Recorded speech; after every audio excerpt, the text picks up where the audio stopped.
Para sa mga owner ng Yamaha Mio series dyan, especially sa Mio Gravis, na-experience nyo na ba na mahirap andarin ng motor nyo?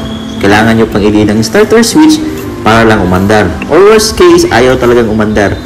Well, this video is for you. Let's go, roll, intro.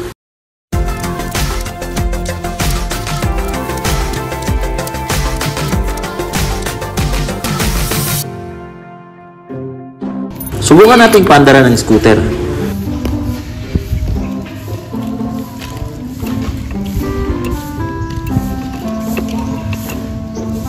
Ayan, kahit anong press ko dyan, ayaw niya talagang mag-start. Dalawa ang gagawin natin dyan. Una, ipapalitan natin ng starter switch. At kailangan din natin linisan ang side stand sensor kasi malamang madumi na. Kaya nagpapalya na siya. Bumili nga pala tayo ng bagong starter switch sa Shopee. Ang name ng store is Red Sport Motors. Amounting to 279 pesos. Mampalit natin sa stock switch sa Gravis. Simulan na natin. Una, baklasin natin ang starter switch gamit ang cutter or kahit anong malapad na gamit available kayo dyan. At kulikutin lang natin, ano. Kung makikita nyo, madumi na masyado ito.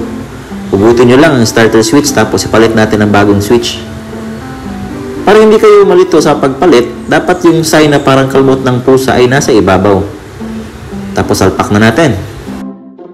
Pangalawa, tanggalin natin ang sensor ng side stand gamit ang Allen tool.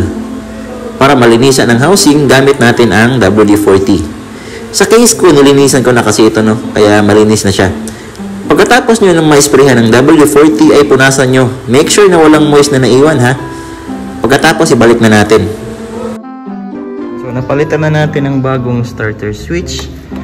Saka, nalinisan na din natin yung side stand na sensor. So, check natin kung one click na ba yung andar natin. Ayan. Check natin. Yun, oh.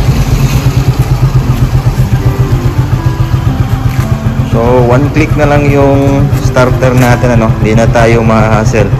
So, kung na-experience kayo ng ang ganyang problema sa Mio, so, ganun lang gagawin nyo. Palit lang ng starter tsaka linis sa side stand na sensor. So, hanggang dito na lang ang vlog natin. Hopefully, meron kayong natutunan. Kita-kits sa susunod na vlog and ride safe po sa ating lahat.